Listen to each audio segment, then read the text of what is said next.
Hello, everybody, and welcome to another one of our Tangent TV episodes. This is the final day of Collaboration Week. My name is Joseph Lanzalata. I'm the Student Entrepreneurship Program Manager for Tangent, Trinity's Ideas Workspace, as you see up on the screen here. And today we are wrapping up what we have already gone through on collaboration with a few exercises that I think are really going to bring a lot of value to you guys and transition us really well into Action Week, which will kick off next week on Monday. So as always, I just want to point out, if this is the first video you're watching and you haven't seen it before, if you go to the Tangent website, tcd.ie/tangent, this is the main page. If you're a Trinity student, you can join Tangent Online, our open Blackboard module with resources for innovators and entrepreneurs, just by clicking the link just above me. And to the right of that, over that way, you can sign up to our mailing list. If you're not a Trinity student, we can still get you information. Once a month we put out a newsletter to let you know what's going on in Tangent and the innovation ecosystem. So with that out of the way, guys, I'm going to jump right into it. Today we are going to be exploring a few things in the IDEO toolkit. Now, many of you may not be familiar with IDEO, but this is their design kit that exists online. For anybody who's watching us live, I am now putting into the chat the link to their website so you can go and check it out yourself. It's a really useful toolkit for human-centered design, and today we're going to look at it and specifically look at some of the methods that they have for collaboration, since this is Collaboration Week. But we will probably dip into this a bit more in Action Week, as there are a lot of really good exercises that can help you get your ideas off the ground. I'm just going to read their little brief that they have here. So their methods: human-centered design is a practical, repeatable approach to arriving at innovative solutions. Think of these methods as a step-by-step guide to unleashing your creativity, putting the people you serve at the center of your design process to come up with new answers to difficult problems. So this is what we're trying to do as Tangent. We are Trinity's Ideas Workspace, so a lot of what IDEO has here as free resources online for you is stuff that we're trying to do in Tangent. So I want to help share great ideas that are already out there. As you'll see at the top here, they have three kind of categories, which are inspiration, ideation, and implementation. It kind of in many ways does parallel what we're working on with imagination, collaboration, and action. So a lot of the innovation ecosystems that exist around the world are all kind of connected, and in this way I want to share through our platform something else that's great that's out there. So if we scroll down a bit just to give you guys an idea, there are a number of things, and obviously red is under the inspiration category. A number of these exercises that you can go through: interview, group interview, analogous inspiration, expert interview, and then we go into the ideation category, which comes next just after this. Then it turns blue. A journey map, download your learnings, brainstorm, and then as we keep going down, you'll see there are loads of exercises that you can go through. If we keep going down, you go into the implementation, which is keep iterating, build partnerships, live prototyping, roadmap, pilot. Now, there are way more things here than I am going to be able to bring you guys through today, so I do encourage you, if you're interested, to explore this on your own and find a bit more. As I said, in Action Week, I will likely go through a number more of these, but for today, I've lined up about 5 or 6 that I'm just going to go through very quickly to give you guys an idea and be able to talk you through how it is that I would use this toolkit, and how it is that I would start to implement these, and give you a flavor of what exists there so you know how to explore it when you go on your own. So the first one that I have, and I thought it was just a good place to start, is the group interview. So this is when you're developing your idea, you may need to talk to people and run an interview. There are questions and conversations around running a group interview versus running one-to-ones, but this is just some advice on how you might run a group interview. So just reading off the top, you can come to a quick understanding of a community's life, dynamics, and needs by conducting a group interview. Through a group interview, though a group interview may not offer the depth of an individual interview in someone's home, it can give you a compelling look at how the larger set of people you're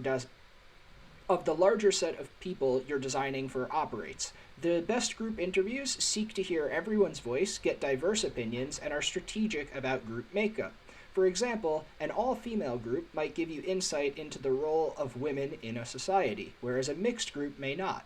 if you're looking to get smart quickly on what is valuable to a community, group interviews are a great place to start. So this as a starting point is very interesting. If you're looking at solving a problem for a specific group of people, one of the best ways you can start to figure out what the root of that problem is to run a group interview. So have a number of people in the space and run the interview. Now, what I find interesting about the IDEO platform is they have a few things on the side here. So the first is the suggested time, so 90 to 120 minutes, so an hour and a half to 2 hours is how long you might have it.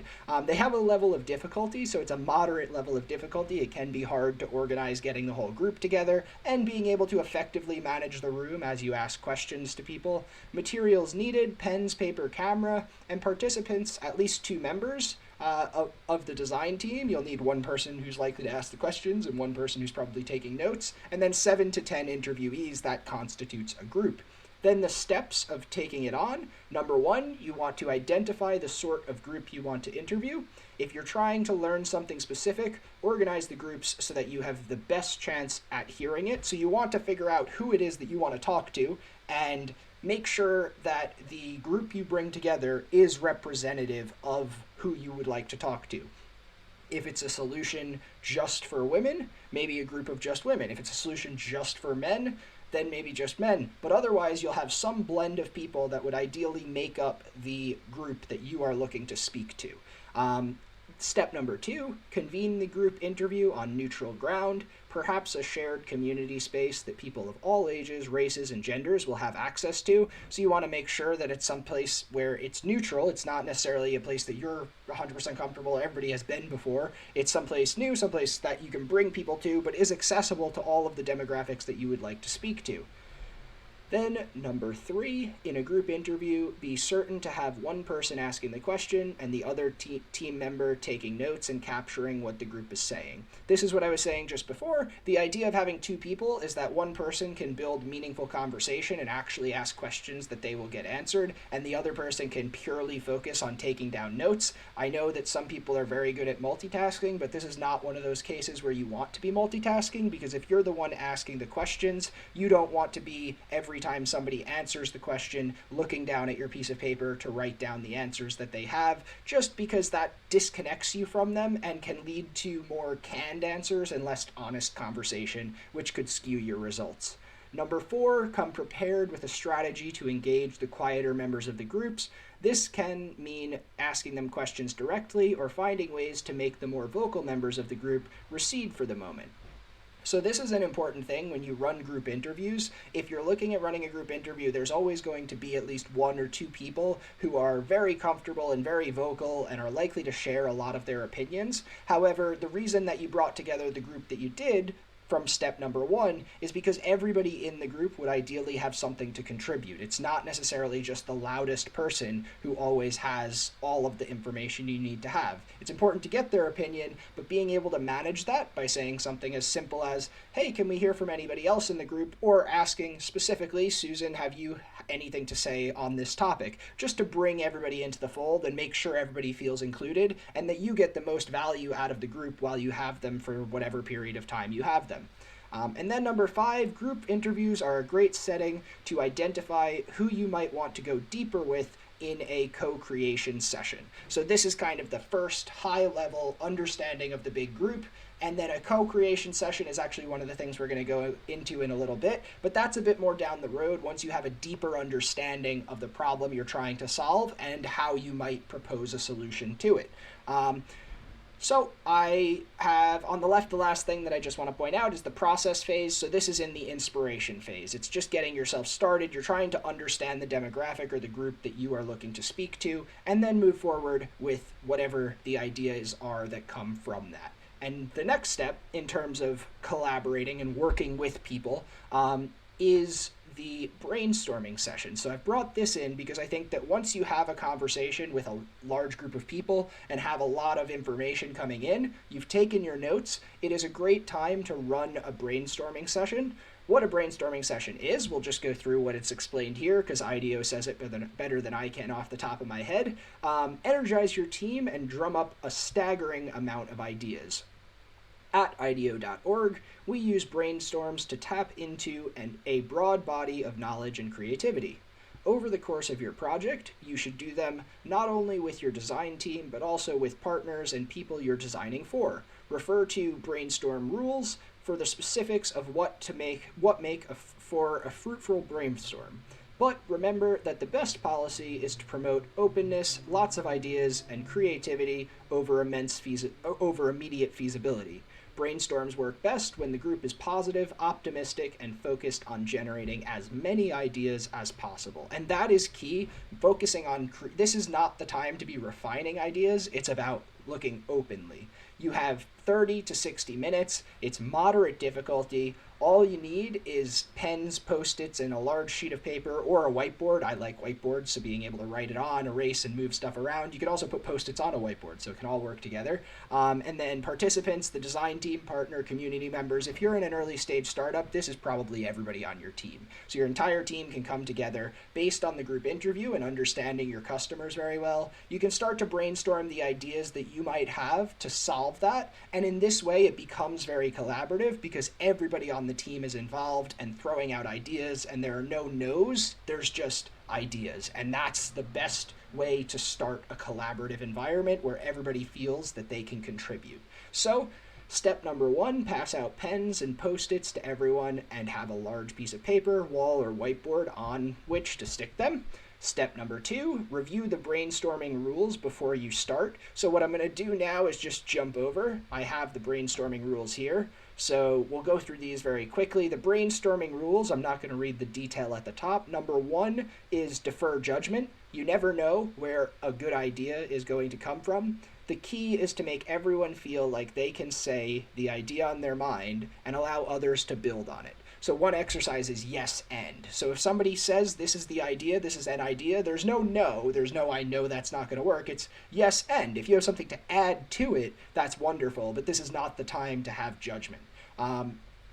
Step number 2, or rule number 2, encourage wild ideas. Wild ideas can often give rise to creative leaps. In thinking about ideas that are wacky or out there, we tend to think about what we really want without the constraints of technology or materials. So this is the time where you're trying to expand the feasible limit of what you can do.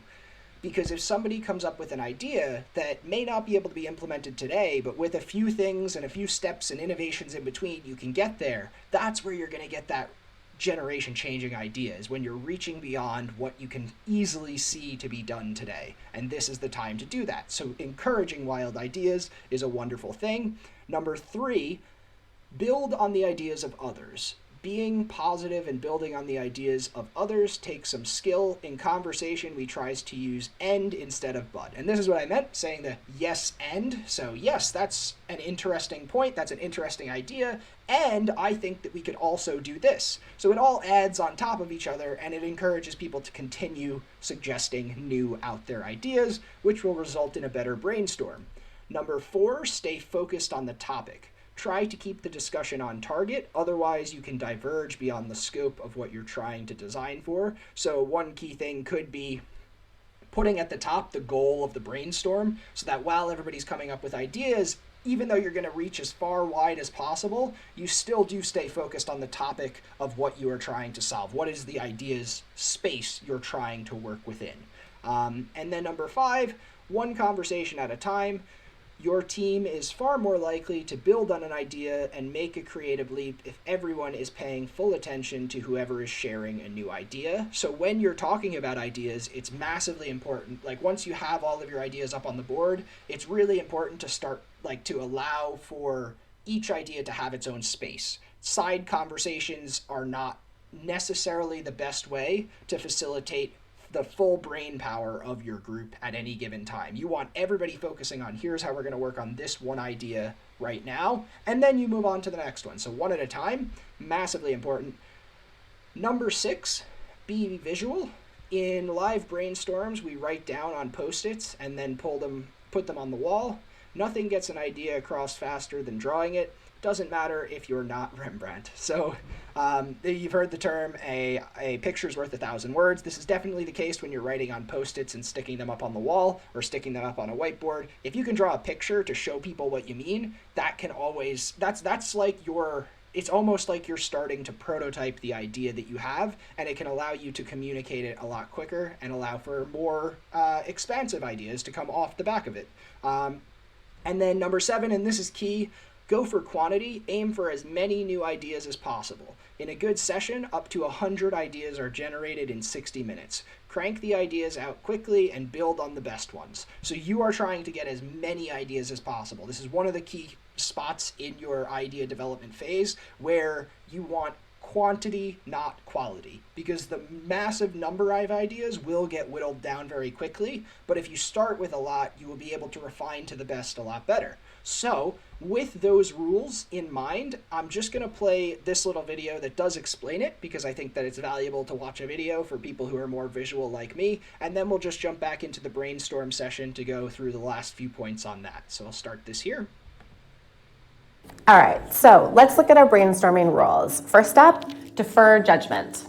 Next, one conversation at a time, be visual, go for quantity, encourage wild ideas, build on the ideas of others, and stay focused on the topic. During a recent brainstorm, we are looking at the question, how might we help teens access birth control in a way that is private and discreet? We definitely had some wild ideas. Airdropping condoms into a field, creating a first aid box on trees, or repackaging contraception into not so obvious forms. All of this allowed us to push our thinking and create prototypes that allowed us to start to look at access, packaging, and place.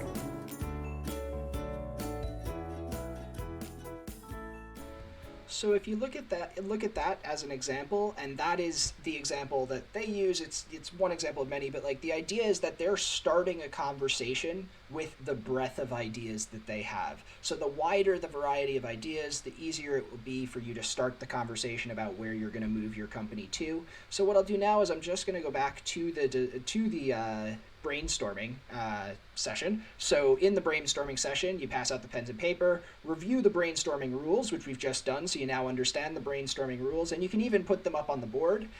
Number 3 is to pose the question or prompt that you want the group to answer. Even better if you write it down and post it up on the board. So that's what she had done there, is they wrote down, how might we blank. So what is the problem you're trying to solve?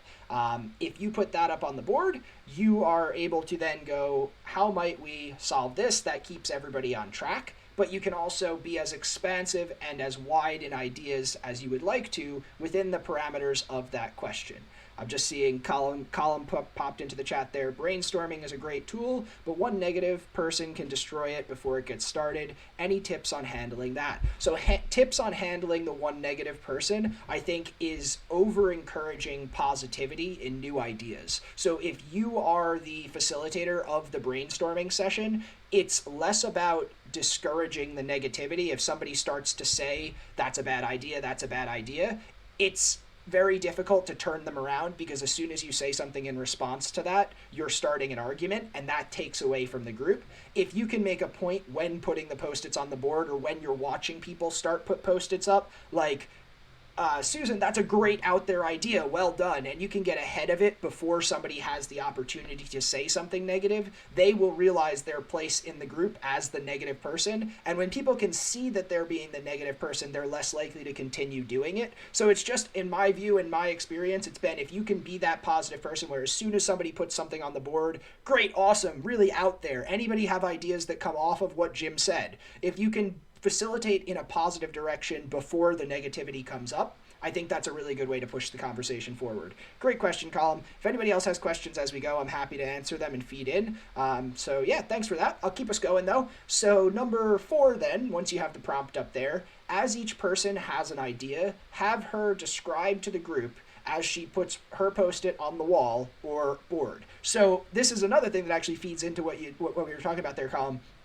As somebody puts their idea on the board, they're going to describe to the group what it means, so that there's not a process of then going back to the board and figuring it out. It's, I've written something down and I'm putting it on the board. It's, hey guys, here's what I think, here's what I mean when I say this. And they put it on the board, and that's your prompt as the group leader to then go, awesome, great idea, let's keep going. And just the positivity to keep pushing people forward is what's going to help you flow through this brainstorm. And then point number 5, we've said it a few times now, is to generate as many ideas as possible. The goal is to keep this going and not get stuck up on one idea. There's also the opposite problem wherein you think somebody just nailed it and it's like, oh, that is the idea that is going to be the one we go with, and people start to give up on the process of coming up with new ideas. I've seen this happen before. So in the same way that you want to get ahead of the negativity, you also want to get ahead of anything that's, even if it's positive, you want to get ahead of anything that's going to slow down the creation of more ideas. So as soon as, if you see the group going, oh, that's the idea, that's what we're going to run with,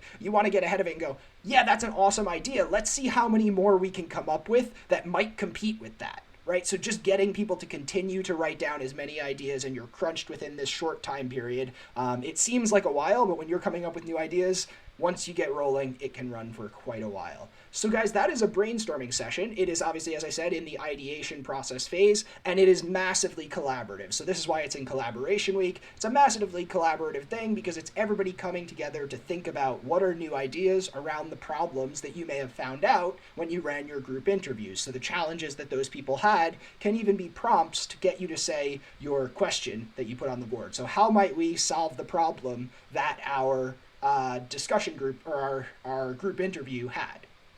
So I'll leave it there for that. The next session I want to get through, and again, guys, you can go through this at your own pace down the road. If you're actually running this with your team, you can open these, and all of the links to each of these individually I will put in the description of the video if you're watching this on record. But the next one I'm going to go into now is the co-creation session. So this is something that was discussed earlier in the group interview. This is kind of a digging down into that, even beyond the initial group interview. It's trying to now create solutions with the group that you're working with. So I'm just going to read through very briefly what's here. So, co-creation session. The people you're designing for can tell you plenty, and they can show you more. Here's how to further incorporate them into your design process. You'll be talking with loads of people over the course of your project. And a co-creation session is a great way to get feedback on your ideas. The purpose of a co-creation session is to convene a group of people you're designing for and then bring them into the design process. You're not just hearing their voices, you're empowering them to make alongside you. You can co-create services, investigate how communities work, understand how to name your solution, or what its logo should look like. Not only is a community far more likely to adapt a practice or service that it helped create, but you'll also gain valuable insight into all facets of your solution. So the value in this is that you're actually getting real feedback from people as you're developing your ideas. Now, I know that co-creation is something that's discussed broadly in a lot of innovation communities, but it's rare that you'll see an actual step-by-step, here's how to do it. So I found this really valuable as I was reading through it, and I hope you guys do too. It can take anywhere from 1 to 3 hours. This is on the longer side because as you're developing ideas with people, conversations will spontaneously come up. So you need a bit of time to be able to work through that and not just push back against any ideas you don't agree with, and allow that to take its own course so that you really do get the feedback from the customers that you would be looking to have. Level of difficulty is moderate. Again, materials needed are minimal: pens, post-its, paper, and a place to meet. And participants, design team, community members, and partners. As I said, if you're in an early stage startup, this is going to be an entire team exercise. You're going to have everybody involved who's going to be involved in developing your startup. So step number 1, the first step is to identify who you want in your co-creation session. Perhaps it's a handful of people you've already interviewed. Maybe it's a particular demographic like teens or female farmers or people without jobs. Now, this is something you will get insight into in your initial group interview or group interviews. You could have a series of group interviews wherein there were maybe 5 people who all shared a common challenge that you then want to bring back to be a part of your co-creation process for the solution to that problem. And this is the narrowing down of your customer base that will also help you build your customer persona as you understand it to be from what they help you create. So step number 1 is bringing together the group that you're going to work with. Number 2, once you know what you want, arrange a space, get the necessary supplies, often pens, post-its, paper, maybe art supplies, and then invite them to join. So essentially you're setting up the space for the prototyping of your ideas and coming up with new ideas. You want it to be as tactile and an innovation space as possible. And there are a few ways to do this, and they kind of go into a bit more detail in some of the other workshops, but I'm not going to go through all of them today. This is just to give you guys an idea of how you might use this. So number 3, make the most of co-creation session with conversation starters, a brainstorm, role plays, rapid prototyping, or other activities to get your group engaged around the problem you're looking to solve. So you see conversation starters, brainstormers, role play, and rapid prototyping there, just here. Brainstorm is one of the examples of what you might start out doing. You might start out with the problem prompt on the board that you know all of these people had suggested in your group interviews and go, it sounded like all of you had this problem. How might we solve this for you? And then alongside them, you're putting your post-its up on the board that you have had ideas. You may have already thought of them before, but you're putting them on the board and explaining what you think, but allowing them the space to put their own ideas for solutions up on the board. Because oftentimes the people who are affected by a problem can often be the ones best positioned to come up with the solution to it because they know the problem better than anybody else. But you're there to help and facilitate and develop it on. You can also try conversation starters, role plays, and rapid prototyping. But today we're just focusing on the heavily collaborative things. So that's the idea of this co-creation session. And brainstorming is one example of how you might work together with a group of people to come up with the solution to a problem. And then number 4, capture the feedback the group gives you. The goal here isn't just to hear from people, it's to invite them into your design team. Make sure that you're treating your co-creation as designers, not as interview subjects. So this is a key point. This session is very different from the interview. If you're running a group interview, it's very question-answer. However, when you're running a co-creation session, you are a peer to the people who you are working with to create this solution. So there's no them asking you, is this an okay idea? If they came up with it, it is an okay idea to be put on the board, and it would be encouraged to be putting on the board. And as we were talking about before, Colin, this is where you can, as a facilitator of this, be as encouraging to as encouraging, if not more encouraging, to the group members who are coming on to help you co-create this solution as you would be to your own team. And that's one of the exercises that can be, once practiced and perfected, hugely influential in getting you really meaningful solutions that you may not have thought of on your own. Now, at the bottom here, there's a quick little video, so I'm just going to play it for you guys, and then we'll move on to what I think will be the last exercise. Nope, we have 2 more for today. So I'll just play this here real quick. Hey there! Co-creation sessions are a great way to get input or design with the communities you're working with. For example, on my last trip in Guatemala with Mercy Corps, we were designing around how to reduce youth violence. So we talked to some community leaders and some youth leaders around some badges that might reinforce some positive behavior. So some of the young people designed some badges for us. For example, this one's around unity. Whether it's the household or the community, they thought it'd be a great badge to give someone. Or this one around having a voice. And it's really important for young people to feel like they're being listened to. So they thought this was a badge that could represent that. We were super excited to know what the kids were thinking about, and it really helped us push our designs forward. So again, just an example of some things that might come out of it. Now, those may not have been the badges that if you're a design team or you're the startup that you may have thought of off the top of your head. But again, this is collaborating at the early stages of idea development so that by the time you're down the road to the point of actually launching a product, you've already worked with the people and you know what it is that they like. So you can even ask questions when they create that badge. what is it about this badge that makes you so interested in it? And then be able to iterate on that process with your team in a more refined way as you develop the solution that you're going to end up launching. So I think this is a really interesting exercise. I would recommend co-creation sessions. There's a lot of discussion around customer co-creation, but actually having a dedicated session towards focusing on co-creation can be influential in the early days of developing your idea. Now, the next thing that we are going to go on to is building a team. So there's this one and then just one more, but both of these focus on developing out your personnel and who it is that you're going to be working with. So in collaboration, one of the most important things is who it is that you're going to be collaborating with. Now, we've talked a lot about collaborating with your potential customers in the early days, but as you develop out your team and you kind of have a bit of a refinement around what it is that you're going to be solving, it's really important that you take the time to analyze your team and understand where you may have skills gaps so that you can work towards filling them, because there's always going to be a progression of what skills you need at any given time.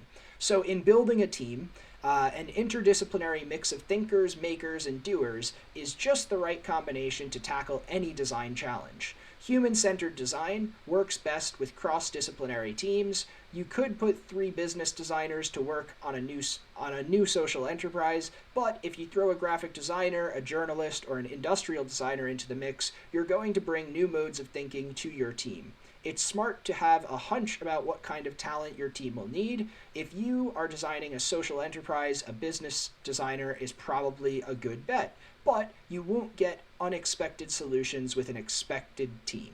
That's a really good line. You will not get unexpected solutions with an expected team.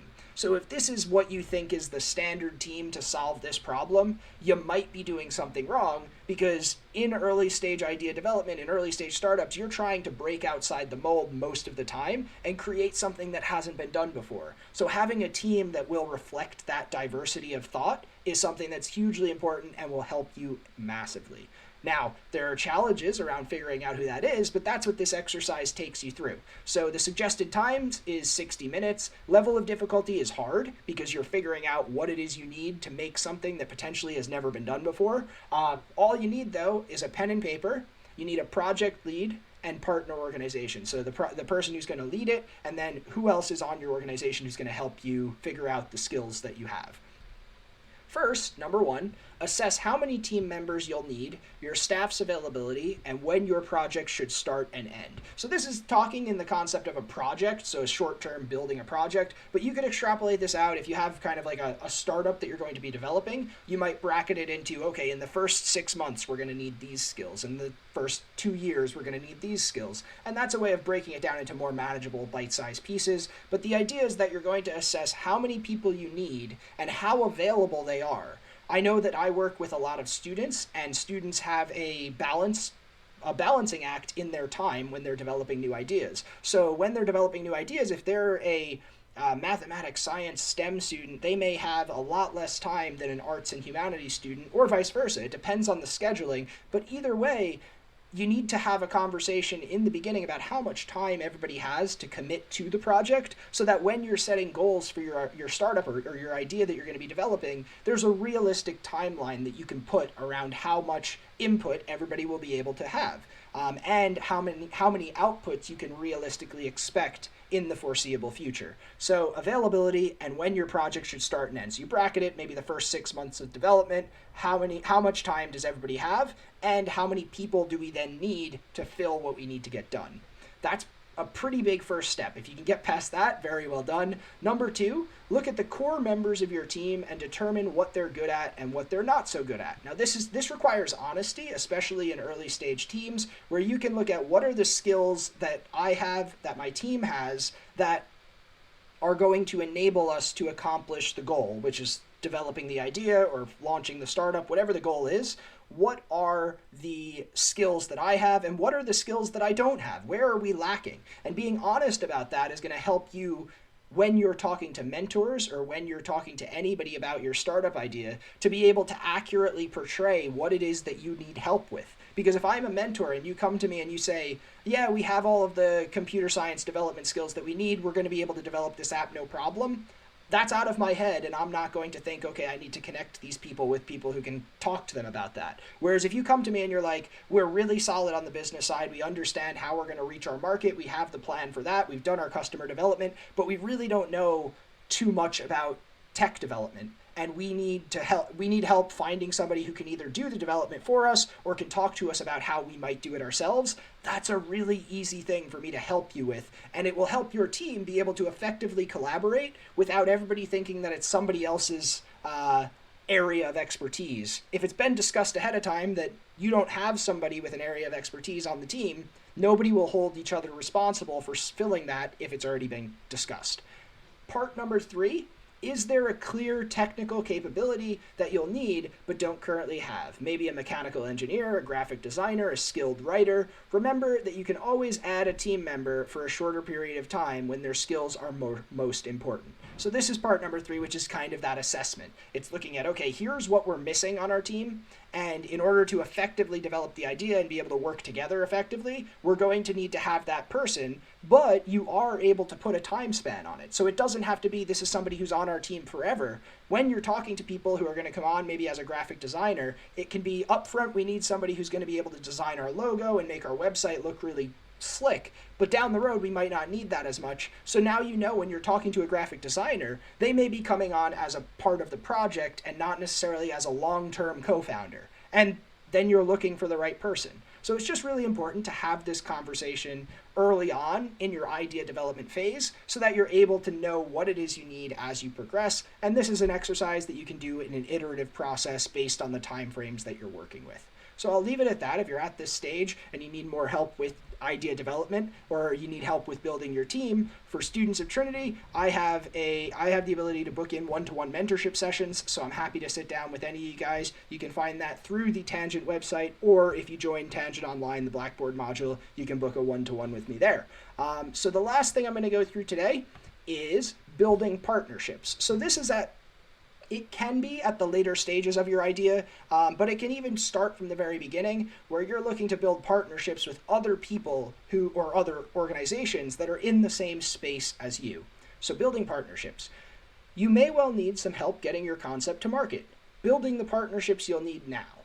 Build the partnerships you'll need now. So you start early is basically what they're saying. As you move through the implementation phase, you may realize that you'll need to rely on a variety of partners. You can identify the funding partners you'll need by using the funding strategy and sustainable revenue models, and you can use the business model canvas and capabilities quick sheet to see the big picture of getting your idea off the ground. The key idea here is identifying the kinds of partners you'll need and starting to build relationships with them. Now, there are a number of things dropped in there that are other skills sessions that they have in the IDEO framework. We're going to go through some of them next week in Action Week. If you're interested, come back for that. Or if you're looking at this and recorded, you can click ahead and look at them if you haven't heard of them before. But otherwise, we're just going to go at the high level broadly what this exercise can do. So the suggested time is 60 minutes. The level of difficulty is moderate. Once again, all you need is pens, Post-its, and paper, and the participants would be the design team, key partners, and stakeholders. So this is your team, but then anybody else who potentially is on the outside of your organization or your idea that you're developing who might contribute actively in the future.